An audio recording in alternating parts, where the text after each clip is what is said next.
Hi, my name is Jim and I was retired. As expected, last week's video about when a retiree should pay off the mortgage generated some differing opinions. Some thought it was prudent advice to retire a mortgage before you retire. Others had just refinanced to low rates and were going to bring good debt into their retirement. Stay tuned to this video for a comparison between two retirees retiring with and without a mortgage. I believe in most cases, retiring the mortgage before you retire or before you are retired is the more prudent course. However, several people noted that they have been refinancing their mortgages into very low rates and have decided they're going to carry their mortgage into retirement. And if you have the income to do that, that's certainly an option. I'm going to do a little comparison between two sample cases of retirees retiring with and without a mortgage. So this is a spreadsheet that I've built following the model of Lars Koijer, and I'll put a link to his YouTube channel.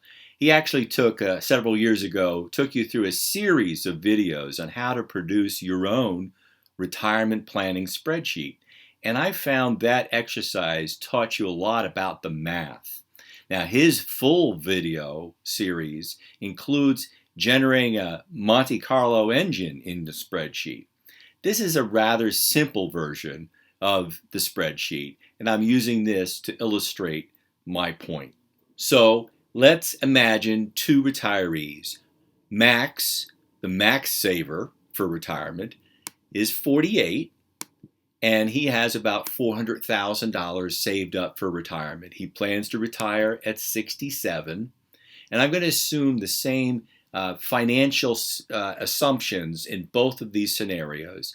Max has expected annual return of about 7%, and with 2% inflation, a real rate of return CAGR is 4.9% using this Fischer formula.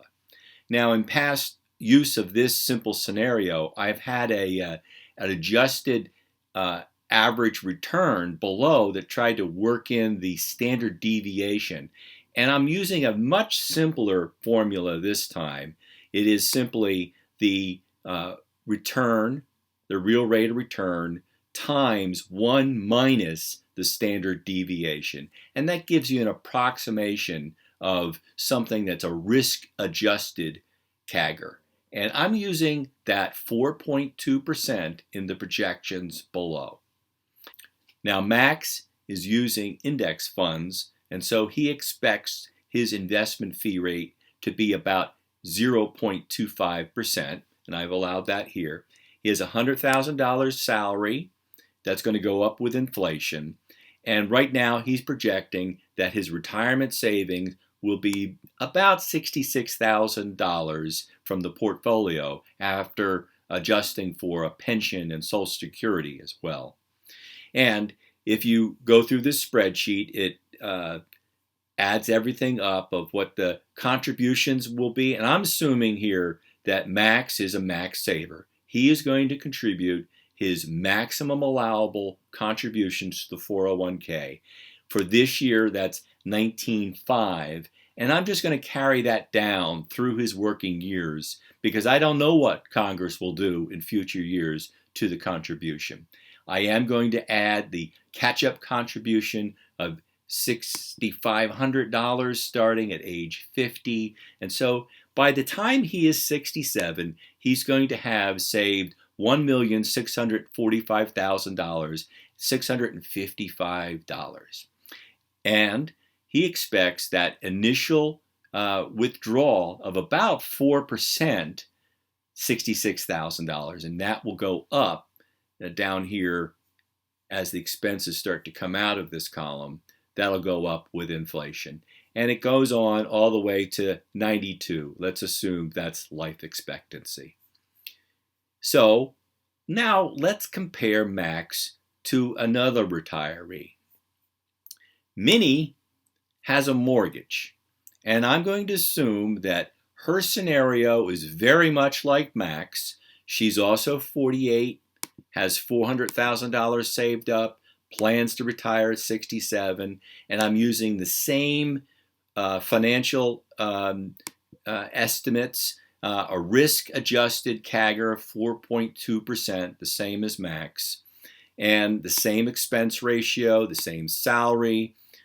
But for expenses, I'm going to assume that she needs to pay a $15,000 mortgage each year. And that $15,000 is about $1,250 a month, $15,000. And I'm going to assume that she's going to contribute, therefore, about $15,000 less than Max did.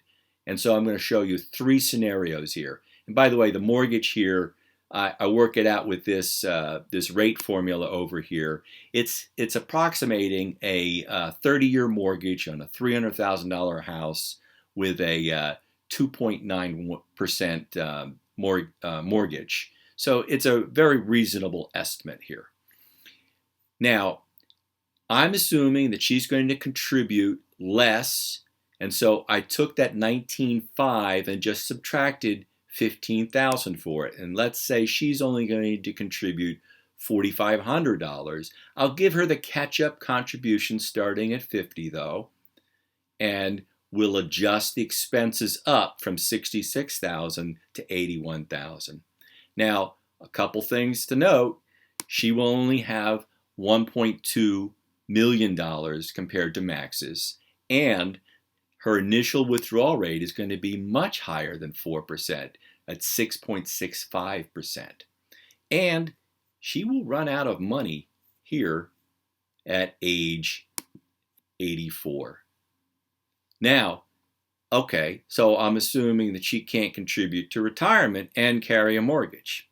Well, let's see if she adjusts her contribution up each year with salary. And instead of this, let's just assume this formula here that she can contribute 5% of her salary. So I'm going to take the salary times 0.05, hit return 5,000, and going up each year with her salary. And so that contributes a little bit more. She's now about 1.257 million in savings. She's still got a very high withdrawal rate, and she still runs out of money here below at 85. So she added one more year. So that didn't work. Let's say, okay, she's got a mortgage, but she's still going to max out on her retirement savings. And how does that compare to Max? So I'm going to go back here, and I'm going to put the 19.5, the same as Max, and I'm going to drag that down her working years. But I'm going to assume that she still has that mortgage to pay until age 78, and so the expenses are going to still be up at $81,000. They're going to go up. Now at 78, I am in all three of these projections reducing it by $15,000 here after the mortgage payment stops. The mortgage is a fixed amount for that 30 years. Once it's done, she's paid off, her expenses will go down. Now, if she contributes, maxes out her retirement savings just like Max, she will last through the 92 years. But down here, look, she will have $527,000 less than Max at age 92. And if that's life expectancy, that's less for the heirs. So here's a chart that summarizes how Max and Minnie compare in their retirement. With the maximum savings in retirement for both of them, they both save about the same by the age 67, but the expenses of carrying a mortgage into retirement means that Minnie's savings will be depleted at a faster rate than Minnie's. And this chart shows that. There's the expenses here. It shows that her expenses will fall back closer to what Max's are at 78, but it doesn't work out well. So while you can carry a mortgage into retirement, be sure to model what carrying a mortgage will do to your ability to save for retirement, as well as how fast your retirement savings will be depleted with that added expense. So I'm going to put a few links below on carrying a mortgage into your retirement for further study. And let's look at 3 links below. So the first one is from the Motley Fool folks. This is 3 reasons not to pay off a mortgage before retirement. So let's look at the 3 reasons they cite for not to pay off the mortgage before retirement. And the first one is you have other debts to pay off. And I covered that in an earlier video called Which Rate Rates. And if you have high interest rates on your credit cards or a student loan, you have other debt that you have to take care of before you pay down the mortgage. The other is if you have little savings. I'm a firm believer in having an emergency fund, a cash cushion. As you get older, you actually want 1 to 3 years of your salary saved in cash before you are suddenly retired. And the other reason here is the one people cite, that they've been able to refinance at a super low rate and are going to bring that good debt into retirement. Well, even there, you want to make sure that you've been able to shorten up the mortgage length.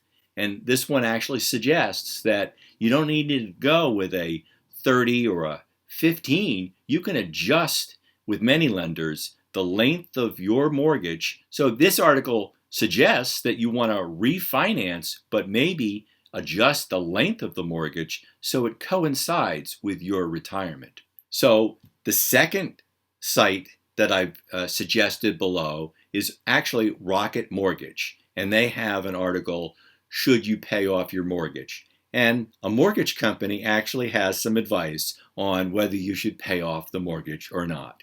Guess what it's going to be? They do cover an overview of paying off the mortgage early, what it's like, making sure you let them know it's the principal payment, and when it works and when it doesn't work. I'll let you read that.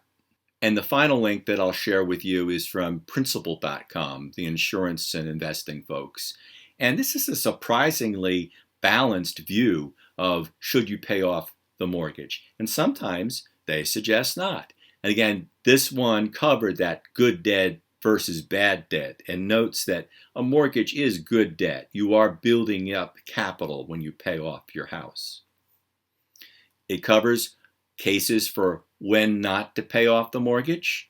And again, they cover you've got a very low rate, you need to increase your emergency savings, you're building up your retirement savings and you don't want to pay off the mortgage while you're doing that. But it has some cases for paying off the mortgage. If you have a higher interest mortgage rather than refinance, you might be at a point where it makes sense just to pay it off. The other is you have adequate emergency savings and that your retirement is fully funded. Therefore, the paying off the mortgage may make sense for you. So I'll conclude with my standard word of caution. I am not a financial planner. I have no special initials after my name. So please take this as entertaining ideas from one educated consumer to another. Always do your own due diligence and seek out counsel if you need it. Oh, and by the way, please like and subscribe to the channel. The more subscriptions I get, the higher this will be in the search results for YouTube. Thank you. See you next time.